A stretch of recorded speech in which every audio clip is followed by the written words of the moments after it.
Okay, so this is one that is going to be a bit of a test, or not a test, but we have a lot of people in, which is great because we want to talk about community. How do you organize a local group? What do you have to do to make people join you? What are the things that we've learned from different countries? And to do that, we have a bunch of local organizers from different groups, large and small, joining us.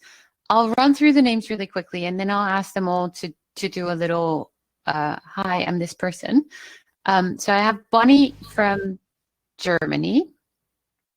I have Jamie from Switzerland. I have Italo from Italy. I have Lioh from Switzerland. And then I have Roberto from Miami, which is the United States, if we're doing countries. And then I have Christina in the background, who doesn't have her video on yet, from Buenos Aires. And that's all of them. So we might as well start with Bonnie. You're the first person I see. So a little introduction, please. Hi, I'm Bonnie from the FSFE. I'm a junior project manager there, and yeah, I work with local communities, and also recently I became a translator, the translator coordinator, and I also do the podcast, the Software Freedom podcast with Matthias for the FSFE. Yeah, and I'm here and looking forward to the discussion about local group activism. So I would be done. Thank you. Jamie. Hi, my real name is Gian Maria Daffré. As you said, I'm from Switzerland, originally from Italy. I am a member of the Free Software Foundation, but also of the Free Software Foundation Europe. And in Zurich, I work as the country coordinator, Switzerland, for the Free Software Foundation. Marketing and sales guy, and working also as a project manager for my own company.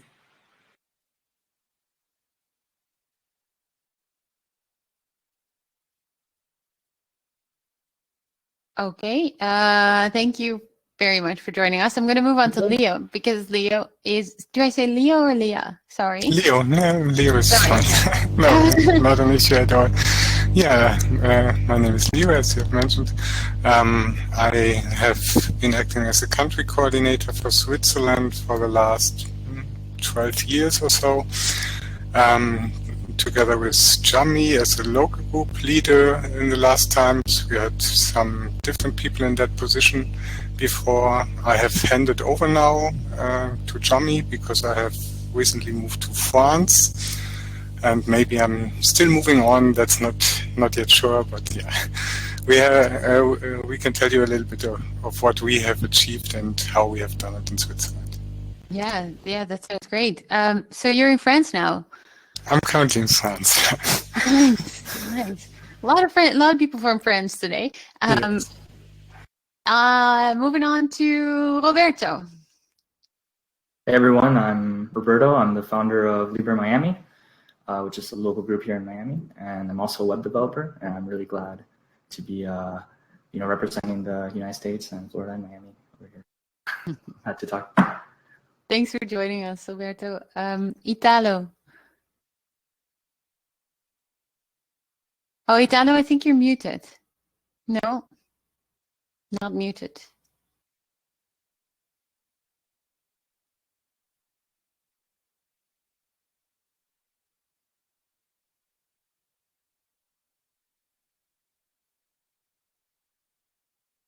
I think, am I the only one not hearing Italo?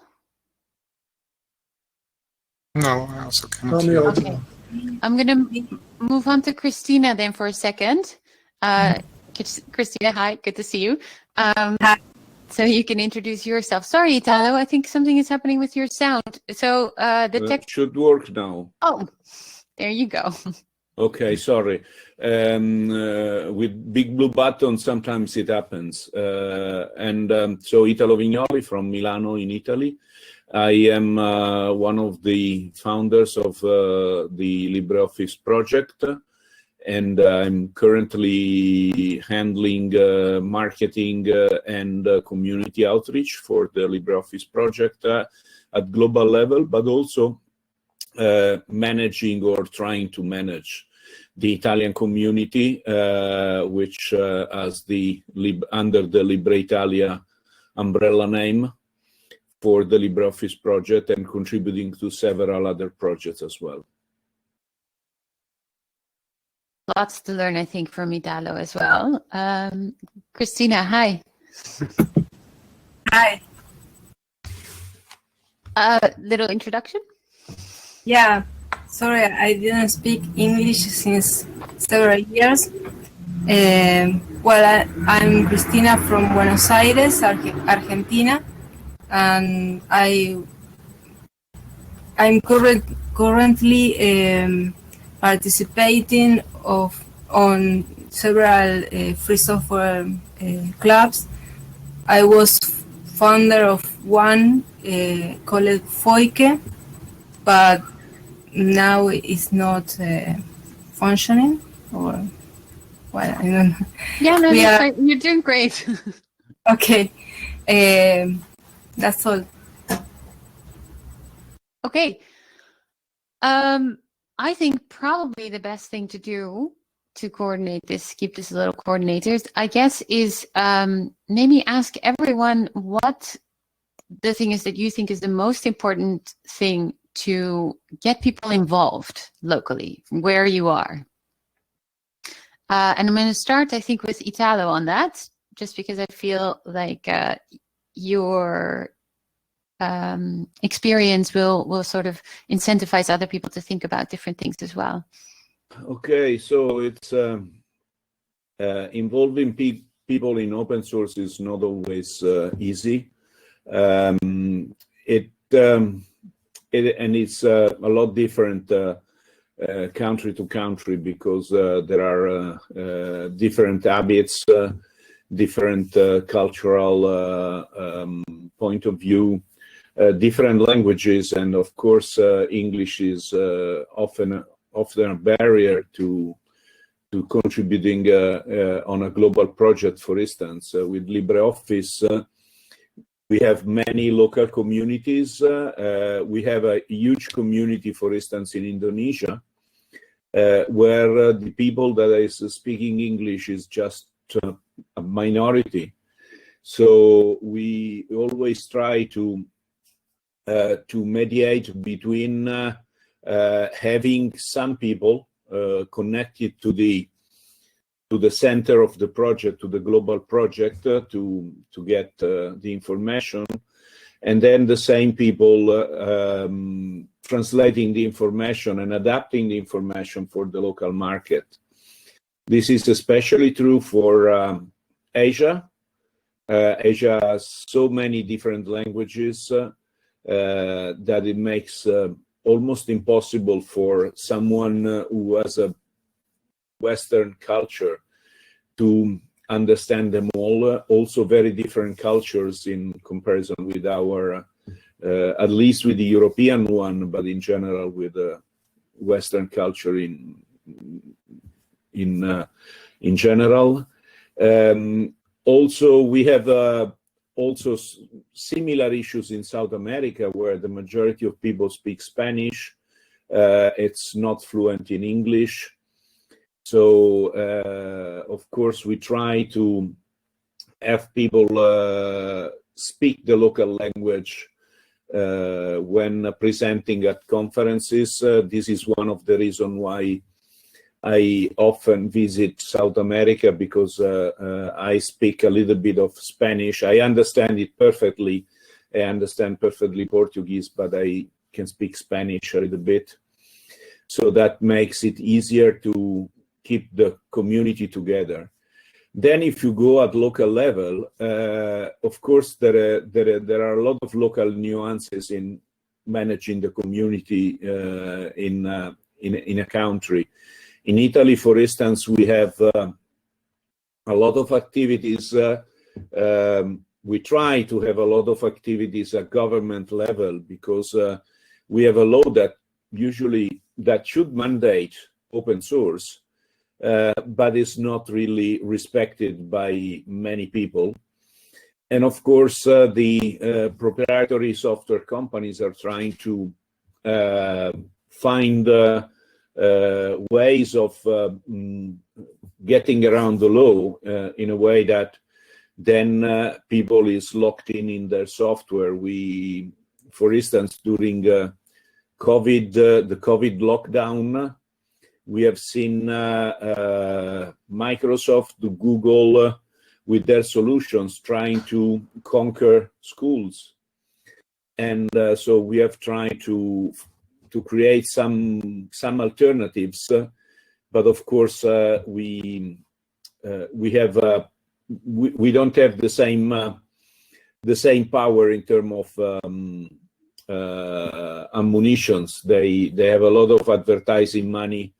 They have a lot of lobbying money, and sometimes it's difficult to keep the pace of these companies. Of course, the activities at local level are in the native language, so everything that we do in Italy is in Italian. But we try also, another thing that we try to do is to motivate people that are in local communities to be more active in the global one. So there are many different levels where you can develop the community. Yeah. Not always easy. Nice challenge, especially for elderly people like me. I find it really exciting to transfer my knowledge to younger generation. This, I think, makes me not only consuming oxygen, but also doing something positive for the world. Okay, well, this is very noble. I'm very happy to hear that. I think it's interesting, the global versus local that you can talk about. I think I would love to hear a little bit about your experiences in Switzerland, both from Lioh and Jamie, because from what I understand, Lioh started it a little bit and then Jamie followed up, right? In your work in Switzerland. Yeah, Jamie has just now recently followed up with my move to France. I have been responsible the last 10 or 12 years for the as a country coordinator and for the local group also in some time. But the question was about how to get people on board, and I think this is, Italo, you have mentioned a very important point with the language barrier. We also have this in some kind of form because the country is split to 4 language regions. Yeah, so I know about this issue. But on the other part, it's more also about the local engagement, how we can bring people from the local communities to actually take part, or at the first point to know about us, because of course we are in some point visible because we do media work, we do presentations, we do work at universities and things like this, but first of all, besides that, nobody knows about our activities, only if they see the results of them, which we present very obviously with our campaigns and our efforts in the media and all these kind of things. But for us, it's really important that we have new members on board, that it keeps going always, because otherwise it can happen that these local groups, I mean, we had also really different times. We had times where it was like 3, 4, we had times where it was 15, 20 people only in the local group in Zurich. I'm not sure, Jamie, how many people usually take part now? Usually it's about 8 people to take part. We meet one time per month in Zurich. Yeah. So the issue is mainly to get fresh blood into the system, that it does not die out. And this is really difficult. And from my experience, I have been professionally working in the university spaces for the last more than 15 years or something. Sorry, I'm not so good with the timeline. But I think it's really important to engage students, because students are like multiplicators. If they have good experience with free software, and mostly in technical universities, it can make a lot of sense. Because then these people, for example, organize also gnu+linux installation days and courses and things like this, and bring the interest in the topic. Because in generally, as I've mentioned, if you don't know about it, if you don't use the free software, why you should want to join a local group to help to make it better? So first, there must be a part to make free software known, which is also the FSF doing really good work, besides the FSFE, of course. We are all doing together really great work to make free software known, so people use it. But then we have to bring them to engage in that topic. And this is also I would like to hear also your experience. What are your concepts to bring the people on board to fight for free software and to build a movement and to keep it alive in long term? So if I can add something, basically we found out that just meeting, one time per month, that's not enough. Basically, we have to go to the people. And we did this with different workshops. We also help in the repair cafes to make gnu+linux installations. We had we had workshops about setting their own servers and so on. And then Lioh, she mentioned that about the media. So unfortunately, we are doing press releases about the things we do, But let's say that the mainstream media doesn't publish anything about us. It's mostly alternative media. And that's really unfortunate. The other thing that is a little bit difficult is sometimes you have people visiting the local group. They come one time, two times, and then they realize, you have to sacrifice some spare time, for the different projects if you want to really promote free software. So we always see people coming, come 2 times and then leaving again. That's really unfortunately. In Switzerland, I'm lucky because we have like a strong base of 8 people in Zurich who are really dedicated for free software, who invest a lot of free time in the different projects, and that's basically really big motivator, I think, for me and also for Lioh to continue this fight.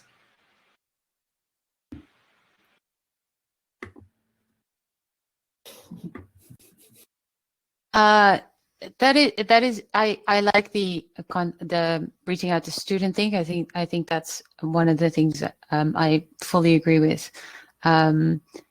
Also because they have a very long life ahead of them, so they can advocate for a very long time.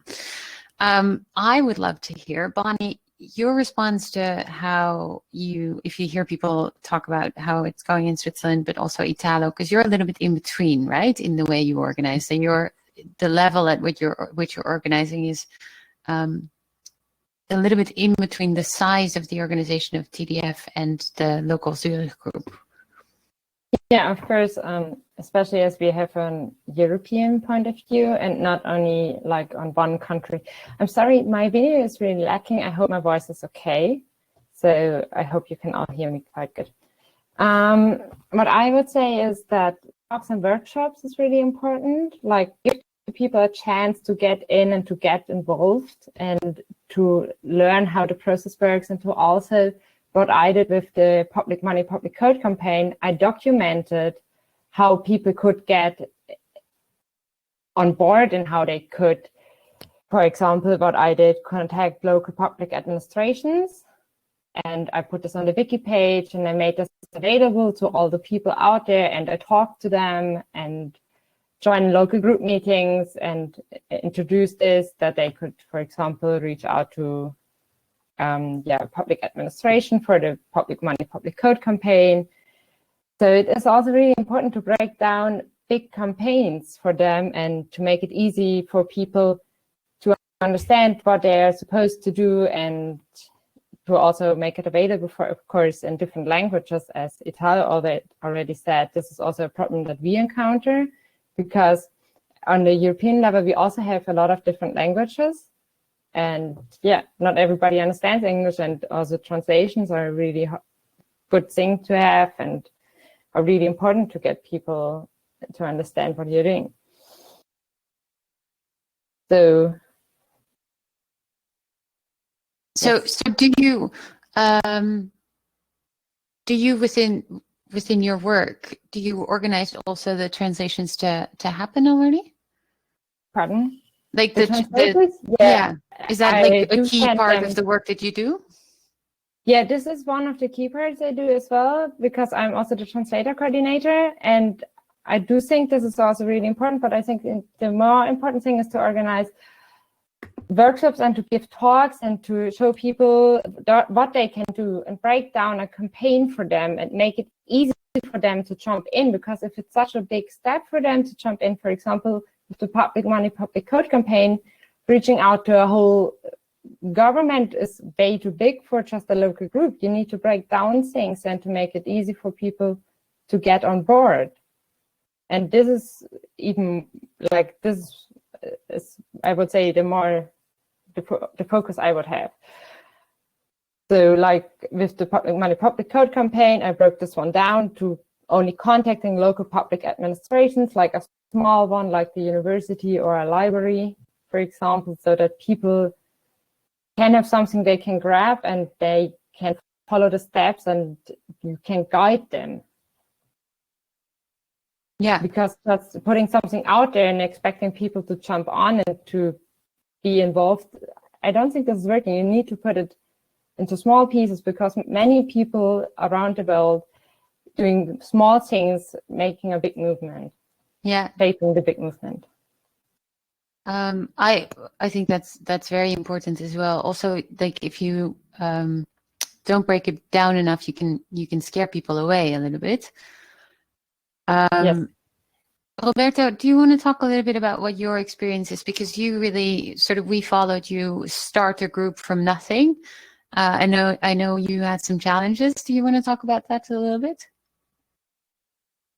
So I would really like to first say that I take a bit after Deb and Lisa. I was really inspired by them in kind of focusing more on, instead of like the stick of like, hey, this is all the stuff that's bad with proprietary software, just like throw out a little bit more of the carrot and pepper, and just make all these like beautiful things and kind of show people how Libre software can help them flourish as people, right? And I'm blessed that there was a lot of grueling work, foundational work, very important work that has been done before me, right? And that I noticed that that we're in a position where there's a lot of good that we can do just with the handful of tools that we got, let's say, right? And something that made me very happy recently was that I met this very beautiful, intelligent Haitian woman who wanted to help promote awareness of kind of reduce the stigma about mental health issues in the Haitian community here and in Haiti as well, by making videos in Creole. And she's very smart, she's very accomplished, and she just happened to not know that, hey, you have OBS, you have Kdenlive, and you can make it happen, and using these tools can help you accomplish these these great things that are so much bigger than it's kind of about fitting where we fit into the rest of the human experience, I guess, and all that. So yeah, but it's very it connects very much to what Bonnie is saying, is that if you break things down into small steps, so basically starting people off with one program, two programs, and then bringing them to a larger conversation, I think that's very good. So for Jamie or Lioh, either of you, one, I'm curious if you're now starting these conversations, if you're starting a group in France again, and if that is going better or worse than in Switzerland, because we just spoke to some French people and we know that like free software is quite alive there. So I'll go to Lioh first. No, that's Maybe- definitely not a plan. No, No, I'm experience? just thinking to move out from France again. It is not so okay. much my country here, but that's another topic. I don't want to piss off any French people. I like them very much, but it's not my country. I need an English-speaking country. I don't even speak the language, so... No, this is, but I would like to step on to what Roberto has said, because I find this a very interesting topic, and also this can help a lot, because I think we can engage the people also to really pick this low-hanging fruits, which are there. The software is good. We have really good usable free software. We can present them. We can offer them just as tools to people so they have an alternative. And also what Bonnie has said, the thing with the workshops, this is something which attracts a lot of people. We have done several workshops on privacy topics. On the last workshop we have done was on self-hosting, for example, how to set up your own cloud with Unohost or FreedomBox and things like this. And it was a full house. I mean, we had seats for 50 and 60 people was coming, and 10 people had to stand in a row. So there's a lot of interest in that. And this is really fun also, and it is really easy to pick. For me, I think there we have to continue. This is always something we can do. But for me, this is also what I tried to mention before. For me, the more difficult aspect, but also in long-term more sustainable aspect, is how to engage those people that you have won there or that are interested, for example, in political campaigns. Someone who wants to do self-hosting possibly has no interest in anything political. So how we want to engage these people in political campaigns. And we have, I would like just to mention one example. We have, for example, made a little campaign, this, we cannot read your documents style, where it was about that public organizations were sending out Word documents or asking for Word documents and this kind of stupid things. And we have just prepared a font. We have used a free font and transformed it so you cannot read anything. And then we have written a letter with the GPL and some sentences on it. And then we have written down here, this is how we feel on our side when we get a Word document from you. So and we have printed it and sent it to hundreds of public institutions in Switzerland. And this is like a fun project. It has a political aspect. It is a very important topic, but you make like a game out of it. And this is, I think, another topic which people possibly don't like to hear, but I think it's very important. It is the gamification. You need to do something like this. You need to give also some goals. Okay, maybe I'm already thinking, for example, to give some kind of achievements. I don't know if you know Fedora. They have experiments with these badges where you get these little stickers with panda bears on it and things like this. It sounds stupid, but it has a really big success, these little things, because it keeps the people motivated, it keeps them engaged, and is a lot of fun actually also. And I think this is one part that we don't have to forget, because I mean, I live also from free software, but first of all, it's the fun that has to be in the foreground. If we don't have fun in what we're doing, we can just stop it now. Yeah, especially if you're relying on people to volunteer their time.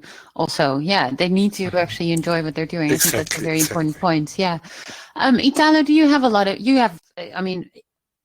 you've been with the Document Foundation for a very long time. Do you do campaigns like that to help you grow? Yes, we try. Actually, we are implementing the same badge concept that Fedora has implemented. Twice a year, we organize a month of LibreOffice where we recognize contributors, and people that is contributing during those months, they get stickers, mugs, hoodies. It depends from the numbers, so they can get. They can be motivated. We try to recognize people, especially when they're doing a good job in a specific community. we try to, although we refrain from giving titles like leader or, but we try to use them as a preferred point of collection of the information for their community.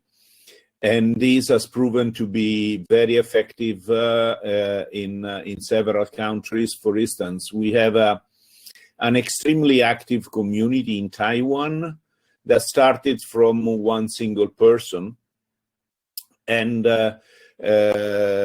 we just empowered this person, and he was so enthusiastic that started to promote the software. And today, Taiwan is one of the most advanced examples of use of not that much LibreOffice, but the ODF standard in the public government, which is extremely important.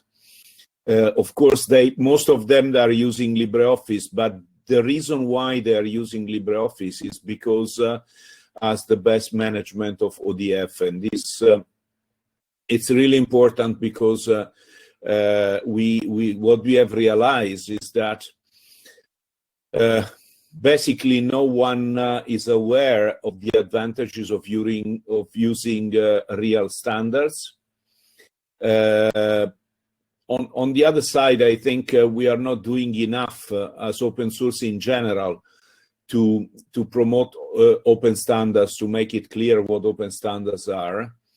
But when we manage to have people that are decision makers around the table and explain the advantages of ODF, it's like looking at us and saying, "Oh, but that's clear. We should use ODF. It's a no-brainer." And then you ask, "But what have you been using for the last 10 years?" And they say, "Oh, of course we use the Microsoft formats." And we are talking at the moment in Italy with a large military body, and we provided the information and the presentation on the topic. And when they went to the top layers with the presentation, the guy said, "Oh, but if the advantages are so clear, why are we still using Microsoft formats?" And of course, then you have to say, because there is unfortunately there is a legacy of 10-20 years of documents existing that cannot be ignored. So what we suggest is a migration path to the new reality, which doesn't break the situation. Of course, we have to balance doing these kind of activities, which are sometimes a little bit boring, but very useful, and do some activities that are more fun for, especially for the younger generations. So we will launch soon. Unfortunately, when we were ready, the lockdown started. We will start a program for universities where we will appoint students as ambassadors, and we will give a small stipend for 6 months, similar more or less in the concept of what Google is doing with Google Summer of Code. Not exactly the same, because we are not, our goal is not to develop the software, but is to create awareness of the software inside the university. So talking with teachers, professors, talking with students, and in some cases providing reasons why to use LibreOffice for learning how to program in C, or to learn how to program in Python, because LibreOffice can use macros in Python. So to different approaches according to the different people.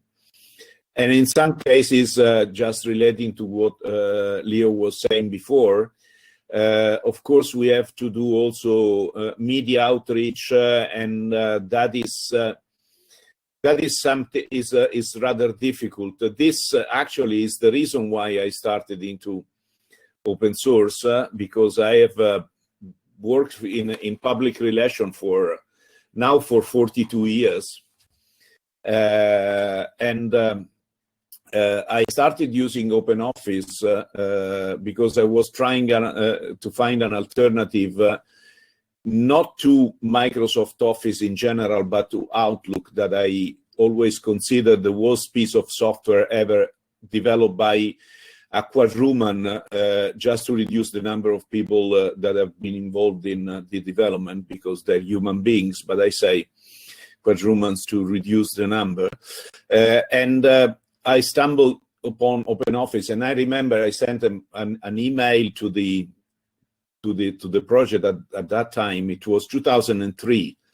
I said, "Oh, you have a wonderful product, but your marketing sucks, and I can change a little bit." And he said, "What are you doing?" And I say, "I can just engage some journalists on the project." And the time was completely different, but I remember that in Italy we went from 2 million downloads to 8 million downloads in a year in less than 18 months. And you did this by getting more media coverage. Exactly. It was, at the time, the way of engaging media was completely different than today. Today, there is a lot more money involved in placing contents. There's also a lot more saturation, of course. Exactly. At that time, I was the first to promote an open source software just by sending out press releases, byline articles, and so on. Getting interviews. I remember I got a full page on Sole 24 Ore, which is the Italian financial daily, and that the managing director of Microsoft was pissed off because they said, we pay a lot of money in advertising and you are promoting our competitors. And the journalist said, but you don't have as many things to say as your competitors, so just improve the way you handle the media, and we will give you more space. So I was not, let's say, not popular amongst Microsoft people, but not even some people, because I was doing this as a volunteer, and I got more coverage than Sun PR agency.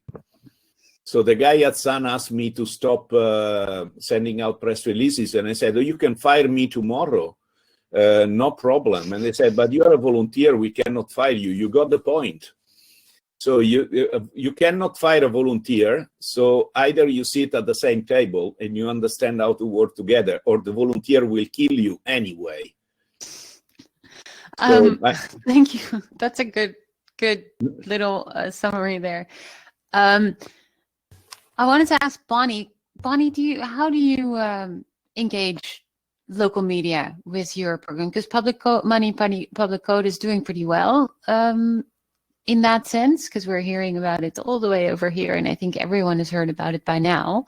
So what are the ways that you can, maybe you can speak a little bit, one, about sort of how you use gamification to get people involved, and then move into, indeed, how do you make sure that people know about you from a media perspective? I wouldn't say that we use that much gamification, because it's more about signing the letter and then talking about it. So there's not really a prize or badge that you could win from it. For example, you can, of course, get all the stickers. This is also a really important part. Maybe this could be seen as some gamification, because we have this funny stickers and you have the share pics and everything like that. So yeah, there's still some incentive, yeah. Yeah, so they give probably some kind of gamification, but not like that was in the sense that was mentioned before with the things that you can win, or so you can just, or not just, it's also a really fun thing to do, to create a share pick, and you find the SVT file on our download server, download.fsfe.org, and do a share pick for public money, public code there. And for the local media, I would say it's basically just talking about them and reaching out to, like, publishing, for example, work that you find and that connect this one to public money, public code. For example, there was this cool free software that was used in a small town in Baden-Württemberg, which is a part of Germany. And I saw this on Twitter somehow, I don't really remember now. Anyway, and I got in contact with the people there and I talked to them and it was like, oh, this sounds really cool. Could we do an interview about this? And I also connected this, of course, to our public money, public code campaign, because it was a public administration using free software. And I did this interview. And then a few days later, one of our technical newspapers on the internet called netzpolitik.org came over and asked me, like, sent me an email, can we reuse this? Because this is a really cool story. So just this made, for example, made it into the local Berlin newspaper then, online in the background story there. So yeah, that's just an example how things can work out if you talk about them and publish something that you find really interesting. Jami, do you want to talk a little bit about if you've had any success getting local stories or sort of local media involved? No, unfortunately not. We had some media like at the time gnu+linux and stuff like that, who published a few information about the workshops we have done. But let's say the mass media, you know, the newspapers and so on, we never had any success to get anything published. So what do you think the challenges are in this? I don't know if it's something to do, you know, that maybe open source, you know, together with business, you know, it's more an interesting, you know, interesting topic for news media, you know, than like free software and the ethics and the moral of the software. So that makes it really difficult. And in Switzerland, you know, it's federalistic. It makes it even more difficult, you know, to reach out to the right people to promote the software. Like in Italy, you know, it's centralistic. They decide, you know, from today we just use free software. In Switzerland, it's like 26 regions. Everyone can do more or less what they want. That makes the same thing for public money, public code. You know, we have not been really successful here in Switzerland because of the federalistic aspect of the country. But I think that's a very important point. It's very dependent on the country, how the country's sort of press system is built as well. And may I add something? Yeah, please. Yeah. Because it's not completely true, we have some press coverage, but from my experience, it's very successful when you target, at least from my experience in Switzerland, but also in Germany, it's very good when you target this local press, this town press or region press, and when you have a topic where they are involved. Because I give you just a little example, one of our fellows, Ralph, has made a project where he has tracked OpenStreetMap together with pupils in a school project. So they had this project week in the school, and he went out together with the pupils and tracked OpenStreetMap tracks. And this had been covered in the local press because it's the local school which was involved. It is something with kids. It's the pupils which were involved. So this kind of things work very good. Or for example, I have had a project where I was collecting old laptops and then installing gnu+linux and giving them away for free to students and pupils again.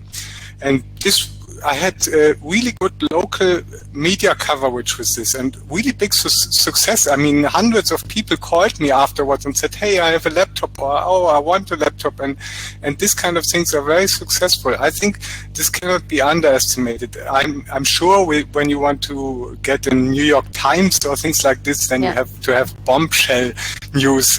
But it is not about this. I think these little news magazines, these local news magazines, are so widespread, and I also did not expect that a lot of people still read this kind of things. Also, these magazines that you get for free in the post box. I'm not sure if they exist in your country, but in Switzerland they exist.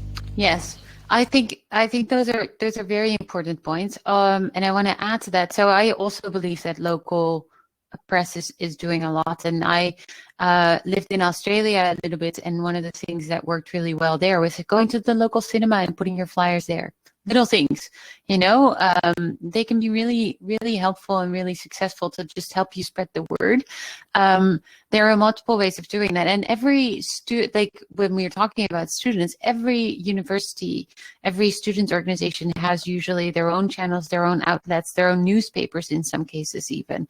And it depends, of course, on the size of the organization that you are, how much reach you're going to find as well. So I think indeed underestimating local attention would be a miss. I'm going to move to Roberto and ask you if you had any successes that you think sort of helped you spread the word locally. So just funny story first. When it was just me and I first started, I got this weird idea. I was like, let me see what happens if I just shoot this guy from NPR like a quick email and see what he says, you know.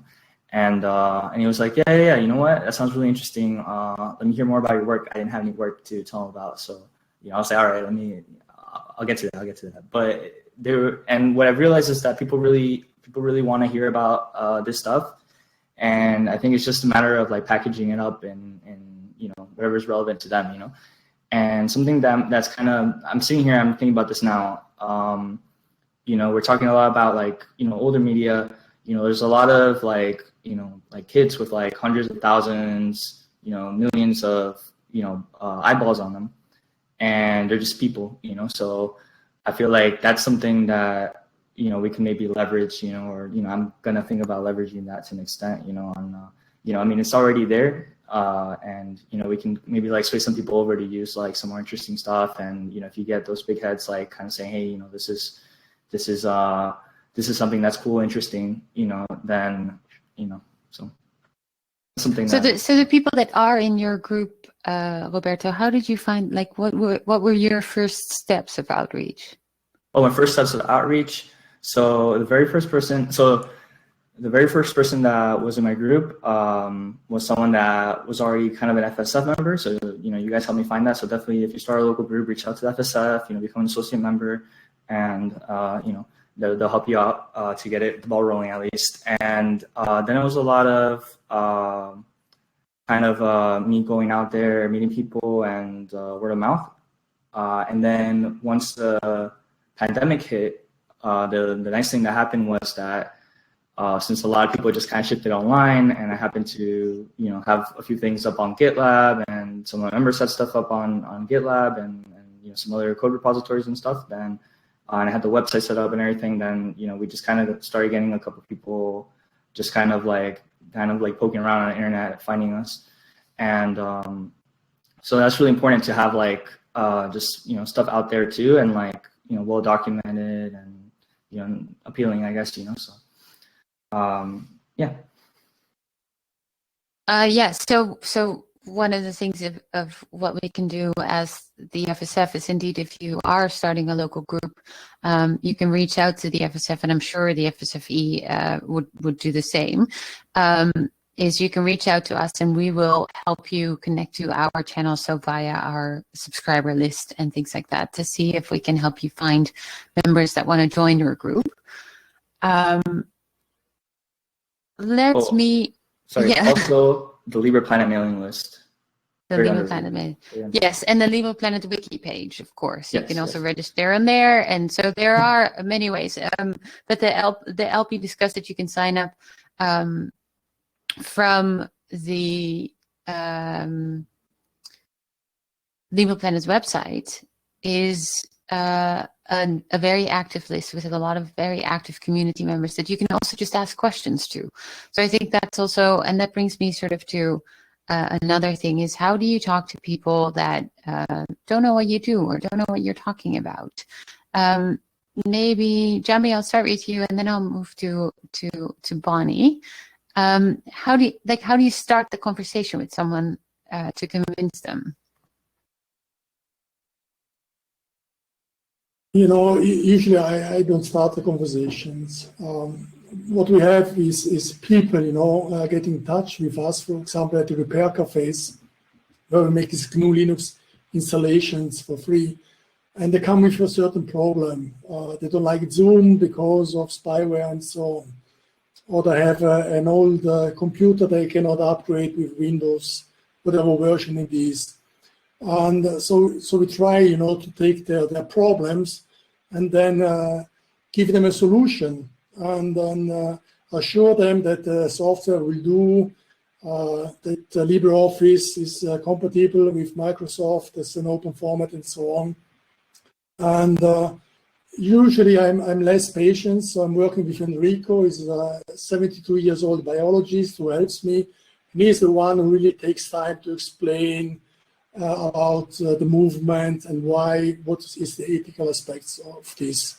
And then we say, you know, what if you're satisfied with the software, you know, please try to convince your friends and your families to also to make the switch. So I don't go around, you know, moralizing and protolizing anymore. I wait until people come to me, basically.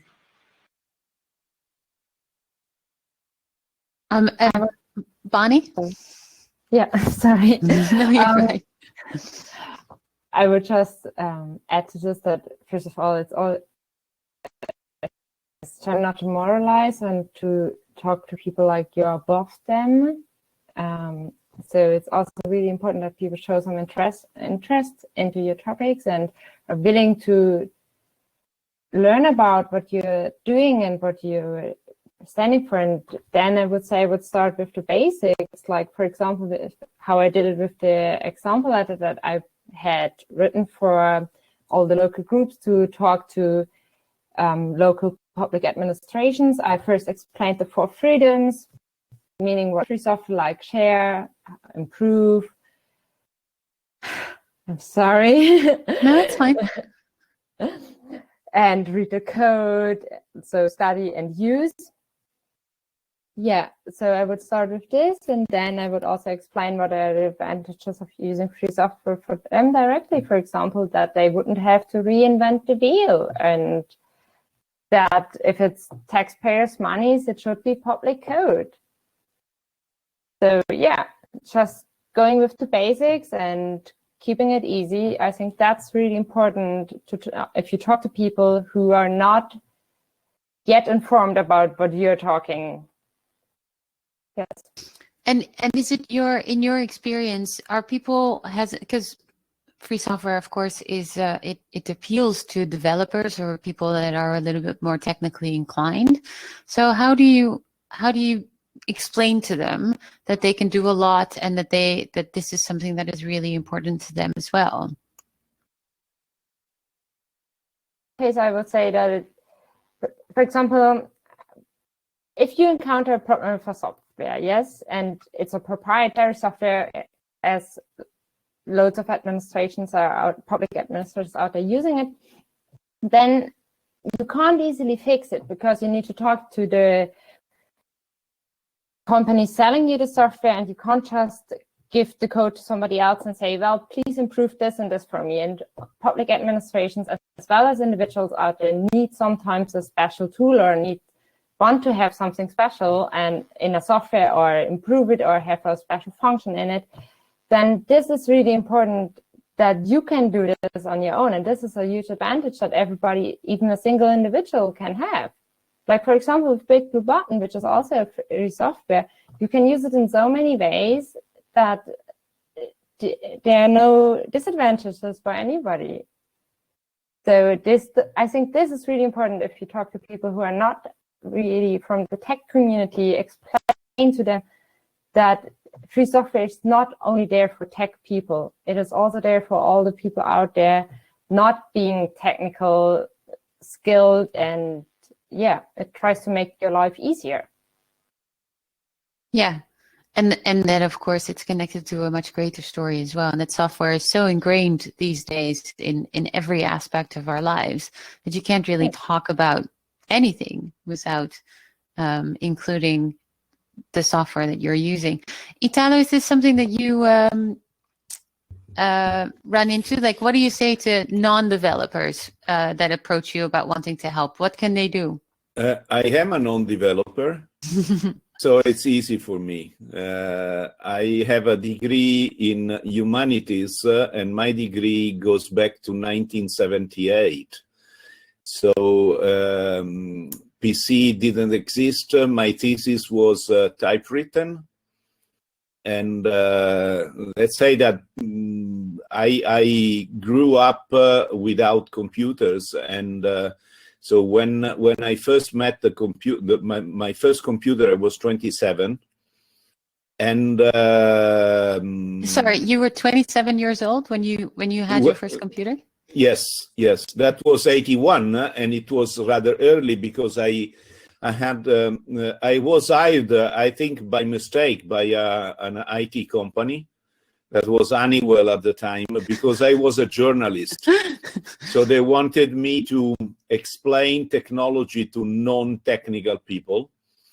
And after 6 months... How did you do that? It's not so difficult. If you put yourself, I mean, I'm a user, so it's not difficult for me to look at technology under the user point of view. And it's not even difficult for someone non-technical like me to develop some understanding of technology, because it's not so complicated. Of course, I'm totally unable to develop. Actually, developers are very happy that I don't even look at the code, because they fear that I can destroy everything just by looking at the code and not talking and not putting my hands on it. But it's when people ask me, and they call in Italy, we are used to give titles to people even if you don't know that they have a title. So when I attend, I often talk at events, and when I am at events, they tell me, they call me ingegnere, which means is a kind of title like engineer with a degree in a school of engineering. And when I say not exactly, I have a degree in humanities, which in Italian sounds even worse, because we don't have the term humanities, we use the term literature. So basically my degree in Italian is a degree in literature. And then I say I'm over 60, and I've been using now a Linux computer for years, and they look at me and say, how do you make it? I say, because I have a neuron connected to my hands, and that's all you need to use free software. Is just to use software like any other software. There's nothing difficult, nothing different. Of course, if you want to set up a big server, that's a different story, but no one would ask a user to set up a server. And then I make the example of cars. Most cars today run on a Linux, on embedded Linux. And so when I tell people, that you are using Linux basically, because when today, if you have an automatic gear, actually probably 99% that is embedded Linux that is managing the gears for you while you accelerate and you decelerate, and they say, "Oh, so I'm a Linux user." I say, "Yes, you are a Linux user," and so and you shouldn't be scared, because that gear or that brakes or that friction, which is based on Linux, is a lot more dependable than the mechanical one. The mechanical one can really fall apart, while the digital one reduces the number of pieces and therefore makes it more robust. So it's, but if you think we have Linux in many appliances around us, and many people are using Linux without realizing that they're using Linux. Most smart TVs are Linux based. And just tell your neighbor, that you're a Linux user. Are you looking at Netflix on your TV? Probably the answer is yes. And then you can tell Netflix has Linux servers that stream digital signal to your TV, which is a Linux terminal, basically. Yeah, I think that's. Sorry, the stream is failed right now. We're working to fix it. Can you still hear us though, or not at all? I can hear you, but it's not in the stream. Okay. We will wait.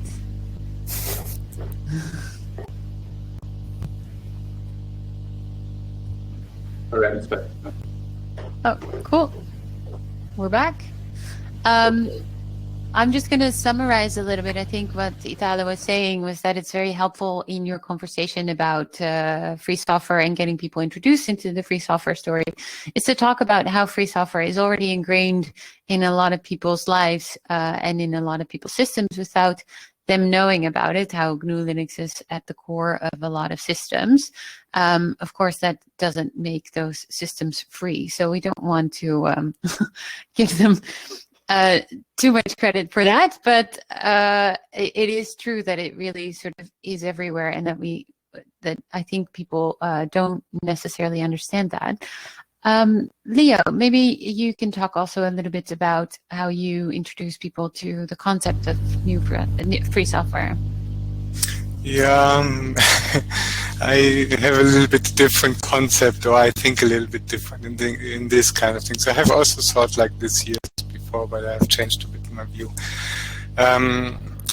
I'm also a very technical person. I work also in tech, and I like tech, but when I introduce people to free software, I never use technology. Nearly never.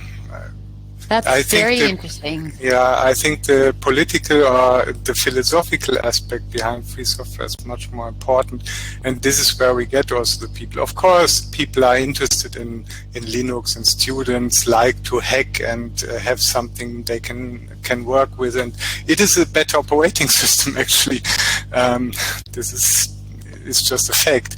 But to keep a long-term engagement and to keep the people really understand and think what is behind the whole free software ecosystem, you need to come more from at least I do it like this. I try to convince more from the political and freedom aspect.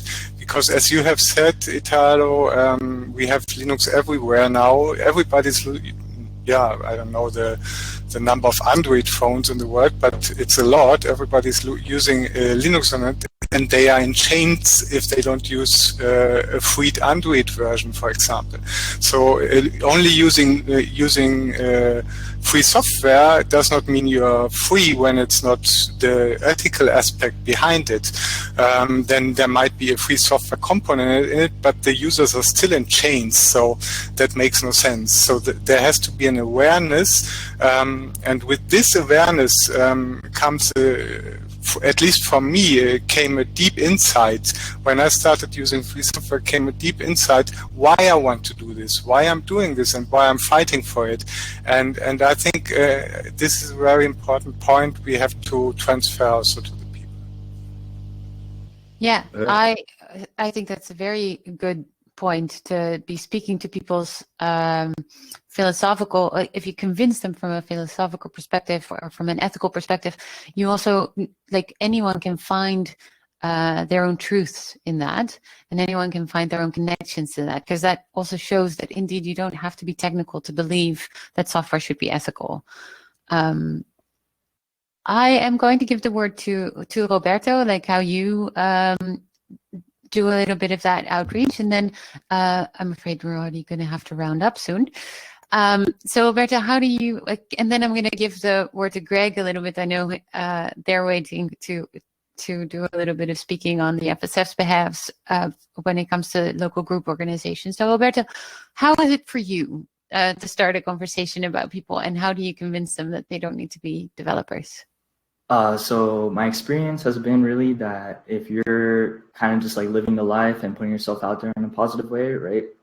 People get very curious, right? So, I had no spy break for like, the longest, and, I would still be out there, and people are amazed, right? They're like, well, how do you function? How do you and that opens up things like that, or like, why are you using GNU? Why aren't you using, other stuff? So that really opens the door to, hey, this is better for you, right? This is better for you. So that's kind of the approach I take normally, because the thing is that I really like the philosophy. I get, really into all that and trying to break things down in different ways. But ultimately, I'm barely smart enough to understand it. And, I try to just find, what motivates these different people, and try to kind of see where free software kind of fits into that. And it, and just a kind of funny point is just that, you'll meet people that are millionaires, and they're super fit, and they never miss a day at the gym, and they're so great in all these aspects of their lives, and they're like, oh wait, but there's no way I can stop using this one app, and you're just like, come on, really? You can do it. You have that power, obviously, so that's kind of how I approach it. Nice. Transcending. I'm going to, before I give the word to Graham, I'm going to ask if anyone has anything else to add that we feel that we haven't covered, that we should have covered, that is very important when it comes to local group organization. Could I add something? Yeah. I think that there were many points mentioned there, and all of those points are really relevant, but I would like to mention that the free software movement is really diverse, and it's always really important that every organization finds their own way to connect with their local community and with their local groups, and how to motivate them. Yeah. So I think this is also something important and ongoing. Yeah. This is something that is really important. I also think that that's very important, and I also think it's you don't have to think big. You can think small, and you can start small. And free software is very much about community. So think about your own community and what are the things that matter to them, and then talk to them about that. Great. I want to thank everyone already in advance. I know Greg will also thank you again for joining in this conversation. I learn a lot from everyone else's experiences, and I love hearing about how the things that you run into internationally. And I wish I could listen to every single one of you all day. I'm going to give the word to Greg a little bit. Greg. Just listening to everybody speak has been really, I know that we're the FSF campaign scene, but often just listening to people's stories of, being a local volunteer is like what fuels our work. We do this full time, but, often there are so many things that we can learn from community efforts, because it was local groups like that, the software kind of spread, right? At least in the 90s, because people just couldn't go to whatever website, download a gnu+linux distro. It was all about that local outreach. And I think especially now, the quarantine, watching everyone become more and more remote, more and more lockdown, shackle proprietary software, has gotten us thinking that, you know, the FSF needs to do something to support all these efforts. So like when it's safe to gather in person, we want to be ready to hit the ground running when it comes to encouraging more software adoption, encouraging more local free software groups. Happy to announce that we're going to be putting to local free software groups. We're going to help them in their organizational expenses, holding meetings, really anything we can help them, like especially new ones, get up the ground running, and rebuild ones. We just want to let everybody know that the FSF is here to help. So really excited to be offering some reimbursement expenses for local groups. You know, if you're planning a meeting and you know you needed to rent a space or do this, and you contact the FSF, we'll be able to help you out with the monetary aspects of that. So that's really something that we're pretty excited about revealing, because it's just, yeah, as I mentioned before, it's just been so kind of disheartening on the one hand to see how many people have now turned to proprietary software to an increased number before because of the quarantine. But when people are safe to gather again, we really want to those local efforts. And if you're starting a new group, one thing we do, as Zoe mentioned earlier, is we use our internal subscriber list to send to people in your area who might be interested. So I remember one of the first emails sent as an FSF staff member was about a free software group in Denmark. And so we know the free software community in Denmark, you know, they may have said, oh yes, mail me about things that are going on in my area. So the group, you can rely on us to send that information to them, to hopefully connect you with people that you may not have been aware of before. And there's also, of course, always the Libre plan, which is where a lot of these groups have most of their organizational presence, but also, as Roberto mentioned earlier, to discuss the general mailing list is like a constantly great source of topics to be writing about and to share with the wider free software community.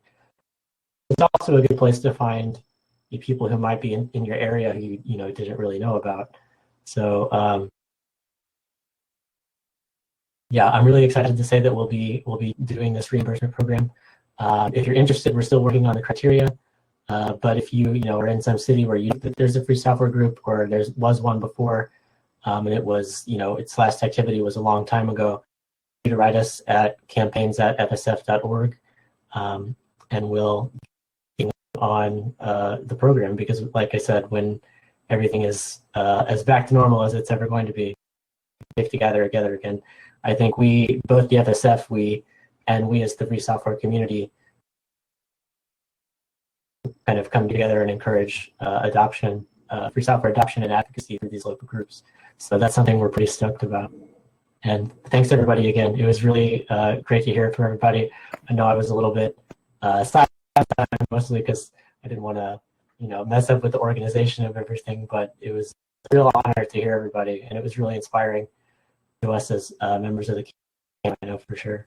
Yeah, and I wanna thank, I know Kelt just couldn't make it, one of our free software supporters from Denmark, who jumped in just a little bit too late, and would have been great to listen to as well. We also had Christina. I had so many people respond really nicely to joining this conversation, and I want to of course, thank all of you, Bonnie, Jami, Lioh, Italo, and Roberto, all of you so much for joining us in this. What I'll do is I will watch this again, and then I will make a little summary. I'll write up something trying to summarize some of the lessons that we learned today, and then we'll publish that with the on one of the FSF's blogs, because I think that's definitely worth it.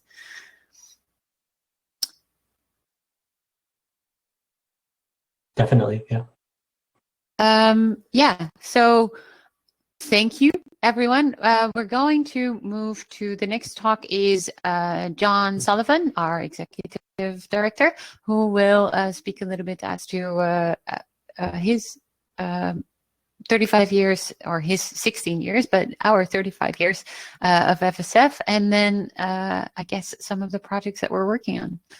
Thank you again to all of you for joining us. I know this is like crazy times also, one being online, two, all of the time differences. So I'm very excited that we were able to make this work. Thank you. Thank Thanks, you for everyone. inviting. Bye. Bye. Thank you. Bye bye.